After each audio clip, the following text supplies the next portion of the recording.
Meninas, meninos, olá! Essa semana, novamente, Mianmar entrou nos noticiários.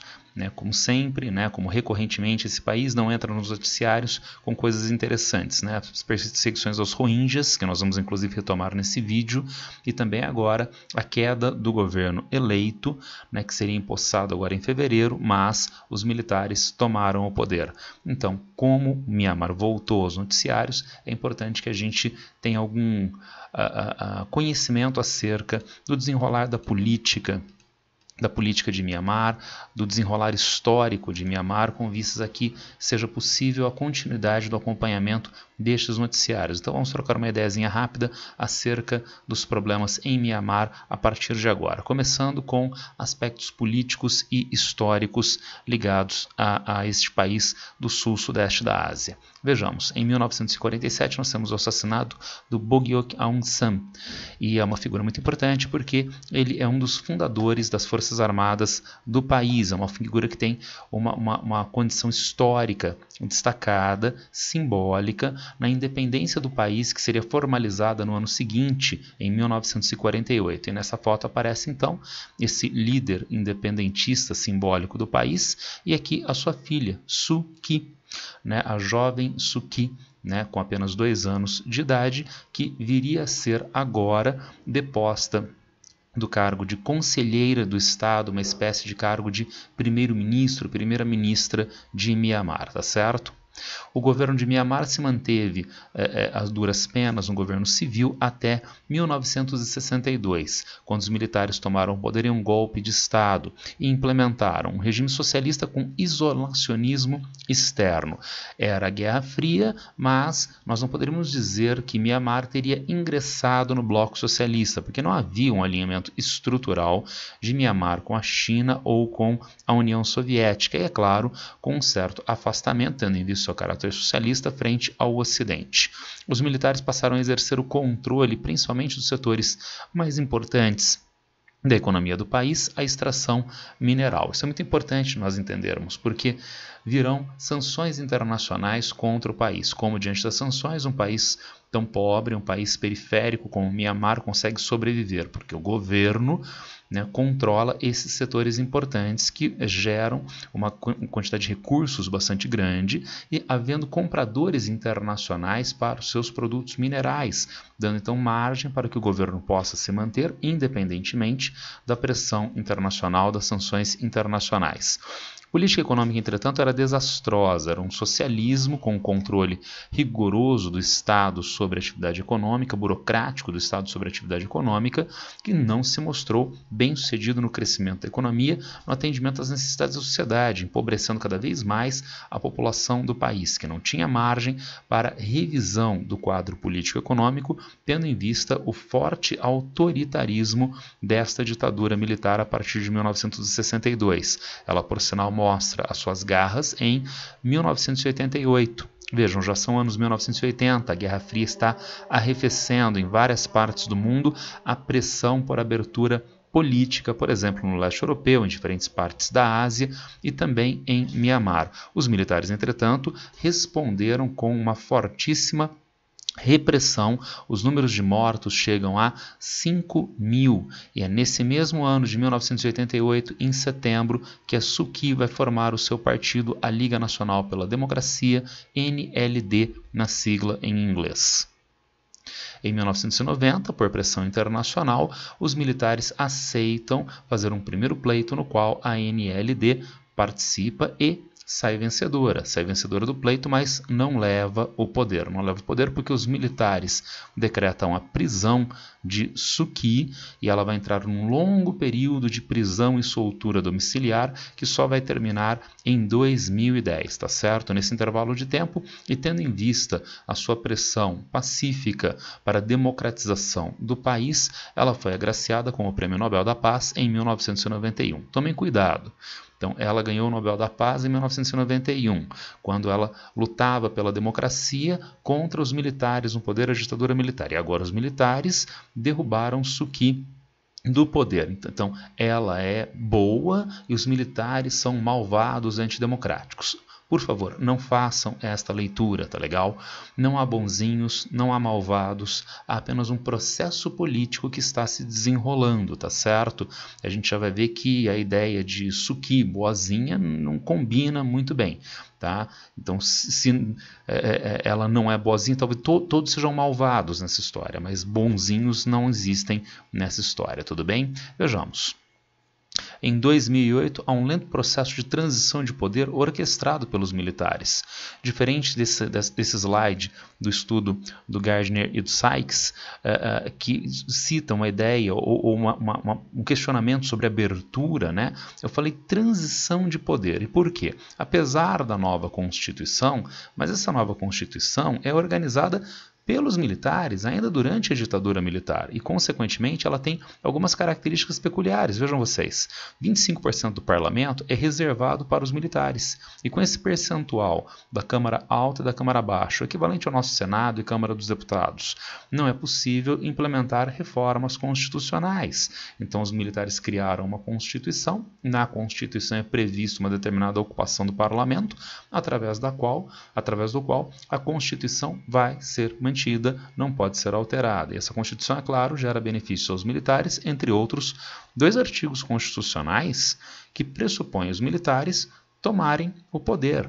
E é justamente por isto que a narrativa de tomada de poder pelos militares é chamada por uns de golpista, eles teriam sublevado a ordem institucional, e pelos militares eles tentam vender a narrativa de que não, que a ordem institucional poderia ser rompida e, cumprindo a Constituição, os 2 artigos constitucionais, que já tem a previsão de os militares tomarem o poder, eles garantiram o poder para a suposta manutenção da ordem.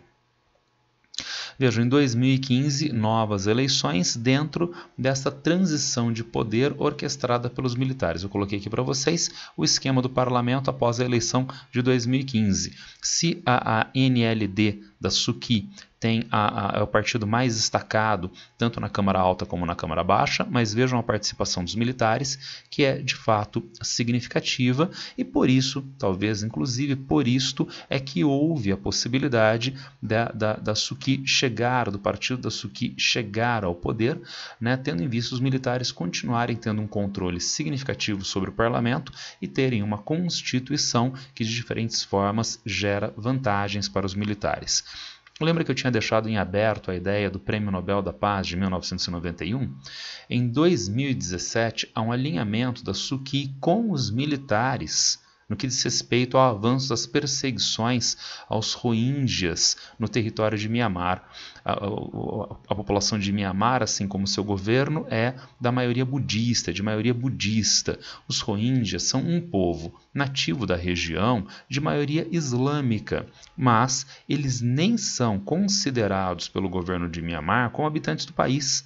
Eles são chamados de imigrantes ilegais, crescendo as tensões entre estes Rohingyas e o governo de Mianmar, principalmente a partir dos anos 2010. Investimento estrangeiro, principalmente japonês, chinês, também algum investimento ocidental, na exploração mineral, na exploração de recursos minerais metálicos, na exploração de jade, na exploração de petróleo e gás no território de Mianmar, que ocupariam áreas de ocorrência dos Rohingyas. Eles estavam sendo então desmobilizados da região, forçados a sair da região pelo governo do país. Mianmar é dotado de vários grupos étnicos e as chamadas organizações étnicas armadas, inclusive Rohingyas. Então há grupos armados ligados aos Rohingyas que reagiram violentamente a estas migrações forçadas impostas pelo governo. O governo, por sua vez, reagiu aumentando significativamente a violência. Imediatamente, milhares de Rohingyas foram mortos, centenas de milhares de Rohingyas tiveram que fugir dessas perseguições, se alojando em acampamentos precários, em campos de refugiados no país vizinho Bangladesh. E qual foi o posicionamento de Suki, Prêmio Nobel da Paz, em 2017? Se alinhou aos militares na perseguição aos Rohingyas. Então, cuidado de novo, né? Eu insisto, essa ideia do bonzinho e do malvado. Há um processo político se desenrolando, tá legal? A Suki não faz parte de grupos políticos que têm trânsito com essas minorias étnicas. E mais, uma questão de realismo político. Se ela fizesse contraposição aos militares nessa situação, ela não seria derrubada agora em 2021, ela seria derrubada em 2017, tá certo? Mas de qualquer forma, ela se alinhou aos militares nesse processo de perseguição aos Rohingyas, que não teve fim até agora. O problema dos Rohingyas ainda está em aberto.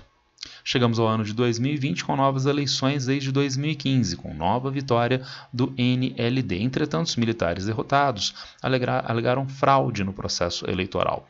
Em Mianmar, nós temos a Comissão Eleitoral Sindical, que é análoga, por exemplo, ao nosso Tribunal Superior Eleitoral aqui no Brasil.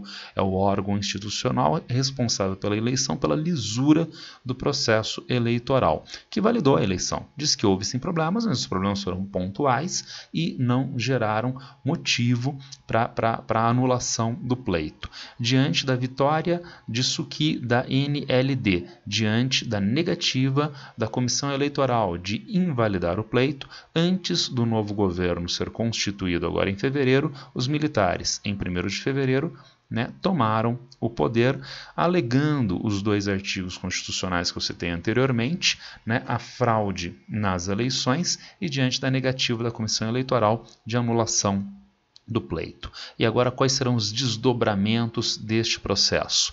Vamos pensar então em Mianmar nas relações internacionais, tanto regionais quanto mundiais. A ASEAN ficou dividida, a Associação das Nações do Sudeste da Ásia.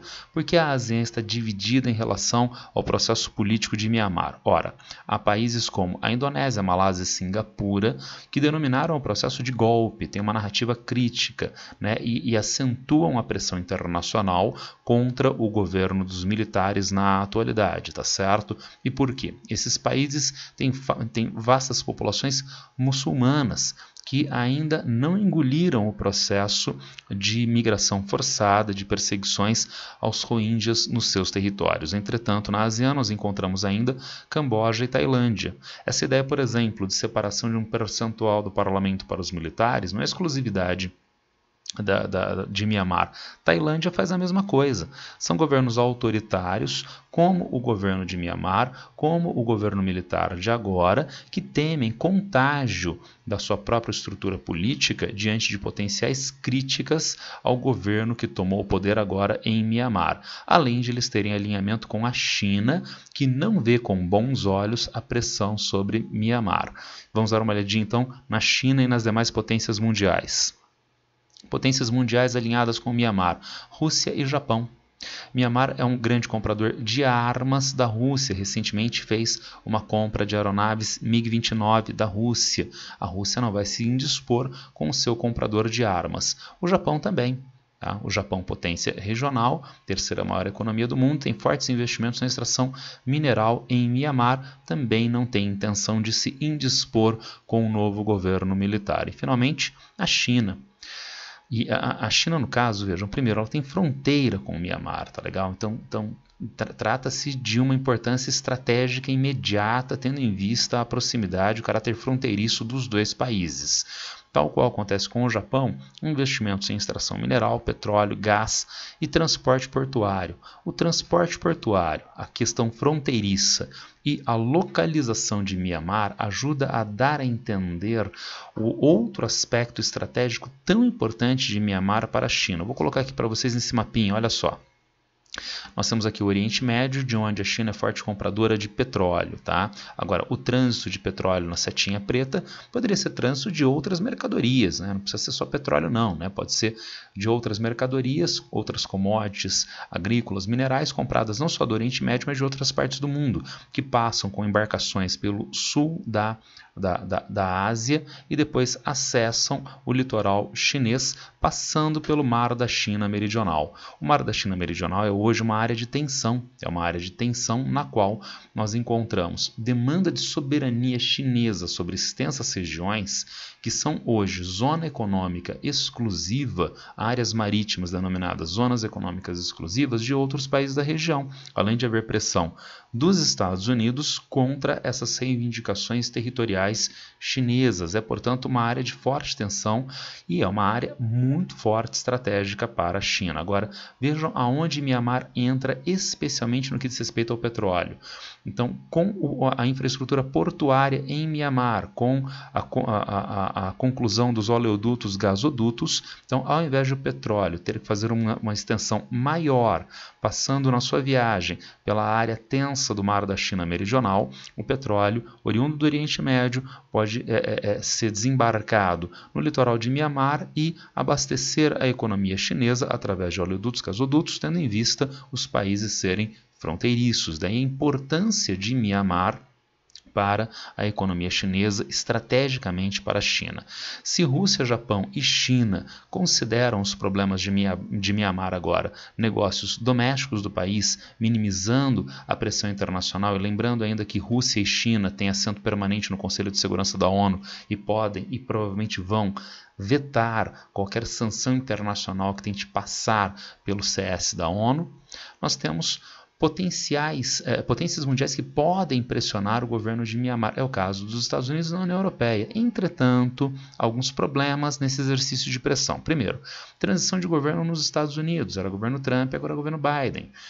O presidente Biden está com uma série de problemas nos Estados Unidos nesse processo de transição que fazem com que haja dificuldade de gestão de negócios internacionais, como, por exemplo, o problema da queda da Suu em Myanmar, em especial o Covid-19, não só nos Estados Unidos, né, a maior quantidade de mortos, contaminados do mundo, como também em países europeus que vivem um agravamento de segunda onda com decorrência de problemas econômicos, né, então se desdobrando em problemas econômicos tanto nos Estados Unidos como nesses outros países. Além do que, se não houvesse esses três primeiros itens aqui, e eu já citei para vocês no desenrolar da apresentação, durante décadas a ditadura militar de Myanmar conseguiu ficar no poder e mesmo diante de pressões internacionais. Então o governo de Myanmar já se mostrou bastante resistente frente às sanções.